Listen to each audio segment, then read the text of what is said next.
Welcome to Sideways Look, the podcast where we examine the policies hidden in plain sight. I am your host, Dr. Paul. Today's question: who is affordable housing really for? And folks, the reason why I took insight into this topic and wanted to discuss it, it's because I had an acquaintance. I met with an acquaintance and they was telling me their story about not being able to afford where they now live. Why? Because the landlord increased on their rent and they're living in an affordable housing unit. So I am certain that we know someone. As I stated, this was an acquaintance. I've never met this individual, but I felt willing to listen and wanted to hear their story. So, and we know someone that is going through this ordeal, some way or somehow. So let's dive in. What is affordable housing? Affordable housing has become a political buzzword, if you will. It's appearing on campaign flyers, if you will, council agendas, and budget speeches. Speeches for real.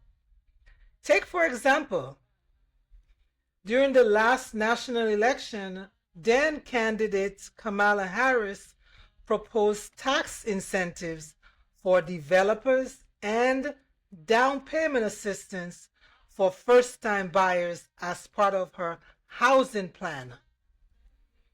In an August 2024 speech in Raleigh, North Carolina, she said this: "We should be making everything to make it more affordable to buying a home, not less." But that begs the question: affordable for whom? The truth behind housing promises. Let's dissect that definition for a second. What does affordable really mean? Affordable housing is generally defined as housing that costs no more than 30% of a household income. But that definition hinges on something called Area Median Income, or AMI. Here's the problem with AMI. Because AMI is calculated over large regions, often including wealthier suburbs, that inflates the median, allowing apartments labeled as affordable to be priced for people earning, let's say, $60,000, leaving out families making $25,000 or less. Take, for example, in New York City, some affordable apartment rent for over $2,000 a month. That's a lot. The 2025 AMI for New York City is estimated at income of $145,800 for a family of 3. What does that mean, Dr. Paul? That means a household earning $116,000 could still qualify for low-income housing, even as many families with far less income remain priced out. That's unheard of.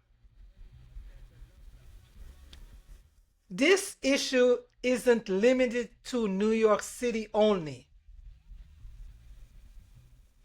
In Miami-Dade County, Florida, there's a shortage of over 90,000 affordable units for those earning below 80% of the AMI, making about 75,000 a year. Now that's according to the nonprofit Miami Homes for All. Sad, right? Executive Director Ann Lord said it best.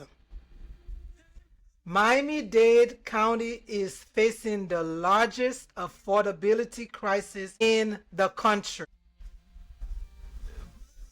Listen up, folks. One local resident, a 27-year-old University of Miami graduate, David Ondeck, shared his story. He shared his story with NBC News of Miami.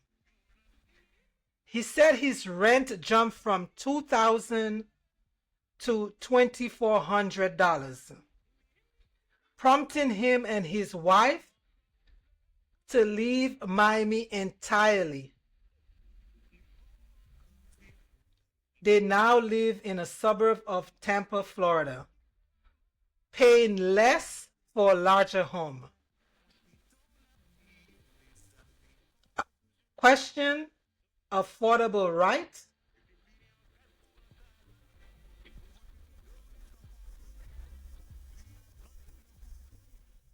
So let's look at the race, zoning, and the hidden history. Most Americans, they do agree that there is a housing shortage. But we rarely talk about how much racism still shapes this policy. Remember, I talked about the hidden policy? Racism. A 2020 Forbes article noted that while legal segregation is gone, zoning laws continue to drive racial inequality in housing. Legal segregation is gone, mind you, but racial inequality still exists in housing. Now that's sad. Consider Atlanta. It's often held up as a black success story, but it also ranks first in the nation for income inequality.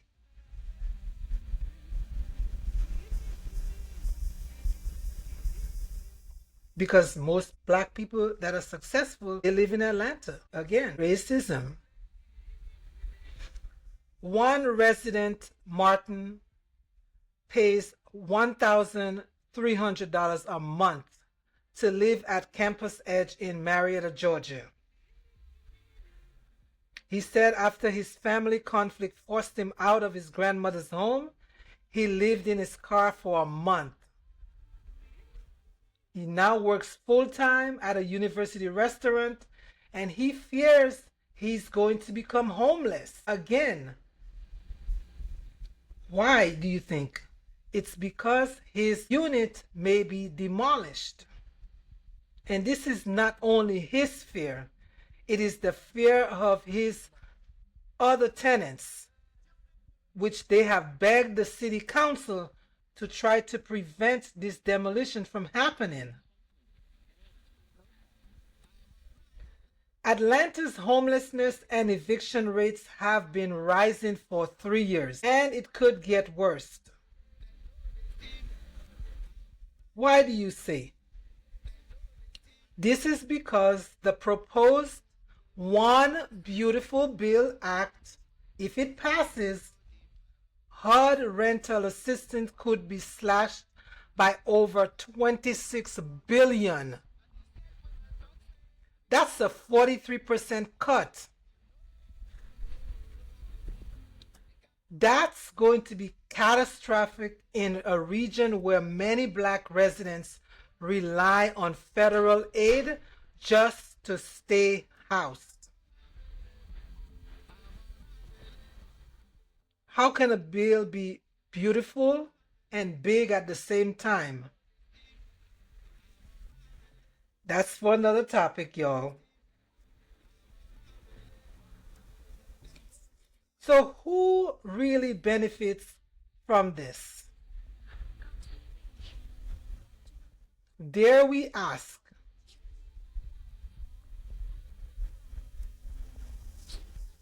It's the developers, not renters, because cities grant tax break to them folks, or zoning perks to developers who include the word affordability in their units. But these units are limited, sometimes temporary, and rarely reach the people who needs it the most. Not to mention the application process. It can be burdensome. Supply is often short, and information to complete this application is often hard to access. Technology also. Meanwhile, redevelopment projects displace long-term residents under the banner of, guess what? Revitalization, gentrification, if you will. Let's take a look at the policy and politics involved in affordable housing. Some say there are solutions. Some of the solutions are working. Take, for instance, community land trust. Community land trust preserves affordability by removing land from the speculative market. That's helpful.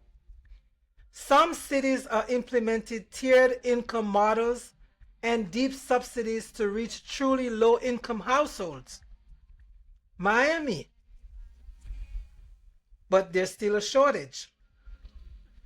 But these efforts require political will, and they rarely get headlines.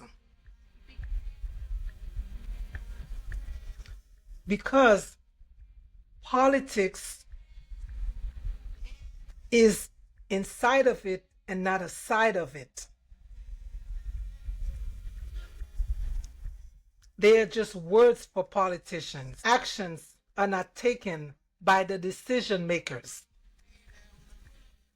Instead, what you often see is a bunch of ribbon cuttings, glossy brochures, and promises that sound too good to be true and never delivering the goods.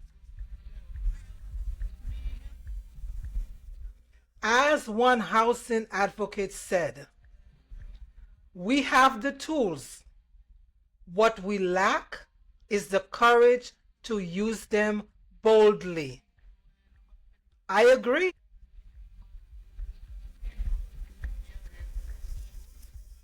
Can we fix it? I say yes. But only if we act intentionally.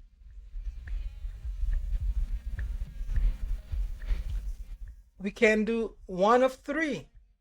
Expand subsidies for renters and nonprofit developers. Develop coordinated a 10-point housing strategy across all levels of government, local, federal, state, all levels of government. Modernize building codes and streamline permitting.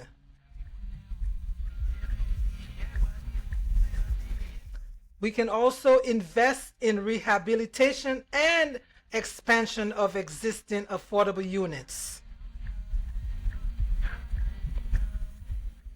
And after disasters, We must rebuild not just quickly, but equitably. What does that mean?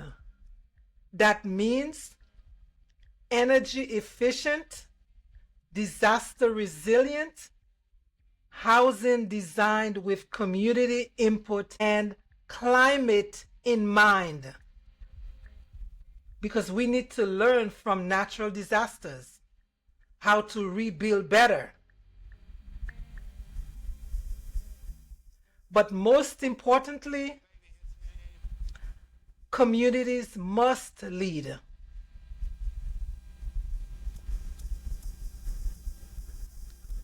Especially when there are solutions that we can use to address those needs. So what have we learned today? Affordable housing is more than a percentage. I truly believe that. It's a political and a moral choice that we need to make. When definitions are vague, accountability vanishes.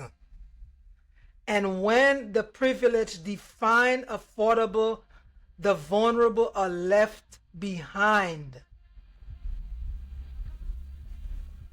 Remember I gave you the definition of AMI and affordable, what it means? They include the wealthy. Developers always add affordable into their development of these homes. But who is left behind?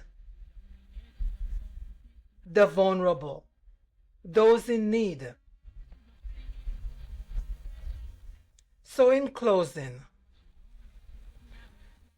thank you for joining me on Sideways Look today. I am Dr. Paul, and remember, the truth isn't always where we're told to look.